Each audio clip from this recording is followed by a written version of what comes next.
नमस्कार दोस्तों, स्वागत है आपका चैनल पे। आज हम बात करेंगे ये लार्ज कैप, मिड कैप और स्मॉल कैप क्या होता है। आपने कई बार सुना होगा कि ये लार्ज कैप स्टॉक है या फिर ये स्मॉल कैप स्टॉक है या फिर ये मिड कैप स्टॉक है, और कई बार म्यूचुअल फंड के अंदर आपने सुना होगा ये लार्ज कैप फंड है या फिर मिड कैप फंड है। तो ये सब होता क्या है, तो उसके बारे में इस वीडियो के अंदर हम डिटेल के अंदर जानेंगे। तो वीडियो यहाँ पे एंड तक जरूर बने रहेगा। तो चलिए यहाँ पे वीडियो को शुरू करते हैं। अगर अभी तक आपने हमारे चैनल को सब्सक्राइब ना किया तो जरूर से सब्सक्राइब कर लीजिएगा, और वीडियो अच्छा लगे तो वीडियो को लाइक भी जरूर से कीजिएगा। पर यहाँ पे हम large cap, mid cap, small cap समझने से पहले हम यहाँ पे समझते हैं कि मार्केट कैपिटलाइजेशन क्या होता है। मार्केट कैपिटलाइजेशन की बात की जाए तो यहाँ पे अगर हम स्टॉक प्राइस को अगर मल्टीप्लाई कर दे total number of outstanding share के साथ, तो वो हमें मार्केट कैपिटलाइजेशन निकल के आ जाएगी। स्टॉक प्राइस जो होता है, वो जो भी स्टॉक्स होता है उसकी जो आप रोज प्राइस देखते हो जो फ्लक्चुएट होती रहती है, वहाँ पे स्टॉक प्राइस होती है, और उसके वहाँ पे स्टॉक की यहाँ पे कितने नंबर ऑफ शेयर्स है, अगर उन दोनों को मल्टीप्लाई कर दिया जाए तो फिर यहाँ पे हमें मार्केट कैपिटलाइजेशन मिल जाती है। क्योंकि यहाँ पे एक स्टॉक का प्राइस होता है वो यहाँ पे हमें दिखता है। अगर आपको एक स्टॉक खरीदते हो तो फिर आप टोटल अगर 100 शेयर है और अगर आप एक शेयर खरीद लेते हो तो फिर आप 1% के यहाँ पे मालिक बन जाते हो। पर अगर यहाँ पे 100 शेयर और अगर 100 के 100 शेयर खरीद लेते हो तो फिर वो कंपनी के ओनर बन जाओगे। तो वो जो 100 के 100 शेयर जब खरीद लेते हो और जो प्राइस होती है उन दोनों का मल्टीप्लिकेशन करते हो तो मार्केट कैपिटलाइजेशन आती है। यानी कि आप इस प्राइस पे पूरा के पूरा कंपनी खरीद सकते हो, जो भी मार्केट कैपिटलाइजेशन होती है वो वाली। अगर यहाँ पे बात करें इसकी इंपॉर्टेंस क्या है, तो इससे ना हम क्लासीफाई कर सकते हैं कंपनी को बेस्ड ऑन देयर साइज, के साइज के बेस पे ये लार्ज कैप है या मिड कैप है, स्मॉल कैप है, उसके हिसाब से।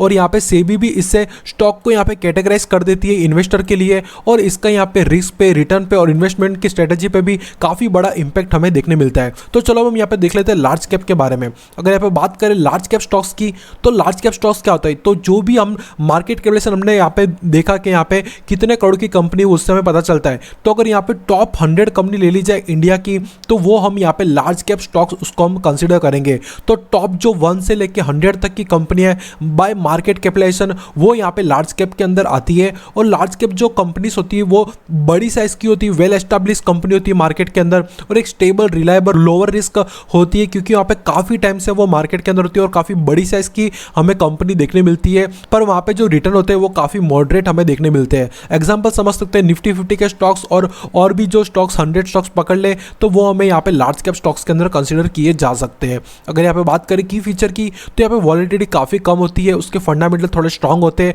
और स्टेडी ग्रोथ भी वहाँ पे हमें देखने मिलती है। और ये जनरली जो लार्ज कैप स्टॉक्स होते हैं वो preferred by conservative investor and mutual fund. जो भी लार्ज कैप म्यूचुअल फंड होते हैं वो यहाँ पे लार्ज कैप स्टॉक्स के अंदर इन्वेस्ट करते हैं, या फिर जिसको भी कम रिस्क लेना है, जो कंजर्वेटिव है थोड़ा, वो यहाँ पे लार्ज कैप स्टॉक को प्रीफर करते हैं। क्योंकि यहाँ पे वेल एस्टैब्लिश एक बड़ी साइज की कंपनी होती है, तो फिर वहाँ पे ग्रोथ का पोटेंशियल थोड़ा सा कम होता है, तो यहाँ पे रिटर्न थोड़े मॉडरेट हो जाते हैं, पर वहाँ पे जो रिस्क होता है वो थोड़ा सा कम हो जाता है।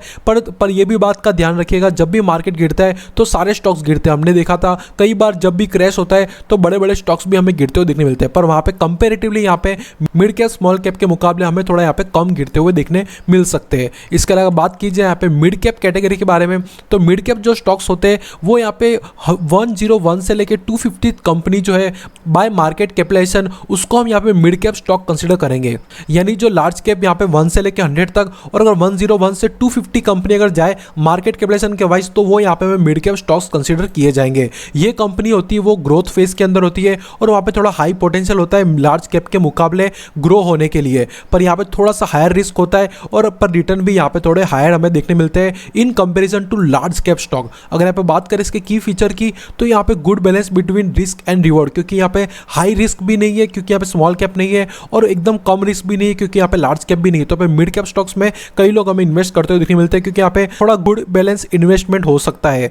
ये जो कैटेगरी होती है वो मॉडरेट रिस्क एपेटाइट वालों के लिए यहाँ पे अच्छी होती है, जिनको यहाँ पे बहुत ज्यादा रिस्क भी नहीं लेना और बहुत कम रिस्क भी नहीं लेना, इसके लिए यहाँ पे मिड कैप स्टॉक्स कई लोग यहाँ पे सिलेक्ट करते हुए देखने मिल जाते हैं। इसके अलावा जो तीसरी कैटेगरी रहने वाली है वो स्मॉल कैप है। स्मॉल कैप जो स्टॉक्स है वो यहाँ पे 251 से लेके जो भी स्टॉक्स बचते हैं मार्केट कैपिटलाइजेशन के हिसाब से, उसको हम यहाँ पे स्मॉल कैप स्टॉक कंसिडर किए जा सकते हैं। ये एक इमर्जिंग कंपनी होती है और बहुत ज्यादा हाई ग्रोथ होती है, क्योंकि यहाँ पे जो कंपनी होती है वो छोटी साइज की होती है, तो फिर वहाँ पे पोटेंशियल ज्यादा होता है कंपनी को ग्रो करने के लिए, और यहाँ पे बहुत ज्यादा रिस्क भी होता है और रिटर्न भी इतने ही ज्यादा हमें देखने मिल जाते हैं। अगर हमें बात करें की फीचर की, तो ज्यादा वॉलेटाइल होते हैं क्योंकि एक छोटी साइज के स्टॉक्स होते हैं, but can be deliver multi bagger return, पर इनके जो मल्टी बैगर रिटर्न देने के चांसेस है वो काफी ज्यादा हो जाते हैं। कि कई बार जो कंपनी बहुत ज्यादा बड़ी हो जाती है, जैसे 1 लाख करोड़, 2 लाख करोड़, 10 लाख करोड़, उनको वहां से 10 गुना होने में शायद टाइम लग सकता है। पर कोई कंपनी जो 4-5 हजार करोड़ की है, वहां पे उसके बाद ग्रोथ पोटेंशियल होता है कि वो 50,000 करोड़, लाख करोड़ की भी हो सकती है। तो इसके लिए यहाँ पे ऊपर यहाँ पे वॉलेटिलिटी भी ज़्यादा होती है कि 5,000 करोड़ की यहाँ पे कंपनी शायद नीचे भी ज़्यादा जल्दी आ सकती है, क्योंकि वहाँ पे वो छोटे लेवल की कंपनी होती है और वहाँ पे ग्रोथ पोटेंशियल भी ज़्यादा होता है। इसीलिए यहाँ पे हायर रिस्क और हायर रिटर्न के कैटेगरी के अंदर इसको कंसिडर किया जाता है। ये जनरली यहाँ पे जो लॉन्ग टर्म इन्वेस्टर होते हैं जिसको यहाँ पे बहुत ज़्यादा हाई रिस्क लेना है, उसके लिए यहाँ पे स्मॉल कैप कैटेगरी अच्छी हो सकती है। पर यहाँ पे जो भी कैटेगरी, ऐसा नहीं कि किसी के अंदर बिल्कुल रिस्क है ही नहीं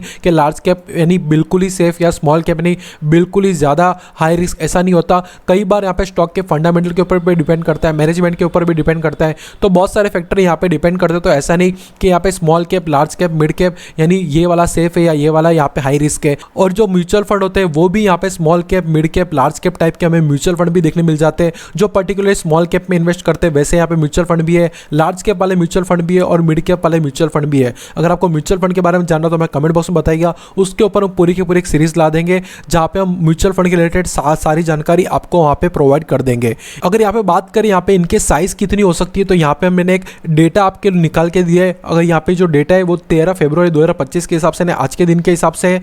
आप देख सकते हैं यहाँ पे कैटेगरी लिखी है और मार्केट कैपिटलाइजेशन लिखा है। जो लार्ज कैप स्टॉक से यानी 1 से लेके 100 तक, वहाँ के अगर आज की तारीख के हिसाब से अगर हम देखने जाए तो जो 100 नंबर का स्टॉक है वो 88,000 करोड़ तक का यहाँ पे मार्केट कैप पहुँचता है अप्रोक्सीमेटली। अगर मिड कैप की बात की जाए तो 88,000 करोड़ से 28,000 करोड़ के जो साइज के जो स्टॉक्स है उसको हम यहाँ पे मिड कैप स्टॉक कंसिडर किए जा सकते हैं। और जो स्मॉल कैप स्टॉक्स है वो 28,000 करोड़ से जो छोटी साइज के स्टॉक्स है उसको हम यहाँ पे स्मॉल कैप साइज यहाँ पे कंसिडर किए जा सकते हैं। पर ये जो साइज है वो डेली चेंज होती रहती है, क्योंकि यहाँ पे रोज यहाँ पे प्राइस में फ्लक्चुएशन आती है। तो उसके हिसाब से अगर मार्केट यहाँ पे ज़्यादा हाई पर है तो कई बार जो लार्ज कैप के यहाँ पे 88,000 करोड़ का है वो यहाँ पे बढ़ भी सकता है, क्योंकि यहाँ पे जो स्टॉक्स की मार्केट कैपिटलाइजेशन है वो भी बढ़ जाती है। तो स्मॉल कैप का भी यहाँ पे कई बार जो 28,000 करोड़ है वो शायद 35,000 करोड़ भी जा सकता है, 40,000 करोड़ भी जा सकता है, और कई बार ज़्यादा मार्केट गिर जाने पर ये कम भी आ सकता है। तो ये डेली चेंज होते रहता है, तो उसके ऊपर एग्जैक्टली ये पॉइंट के ऊपर रिलाई नहीं कर सकते। पर ये जनरली अप्रोक्स आइडिया मैंने दिया कि यहाँ पे 88,000 करोड़ के आसपास का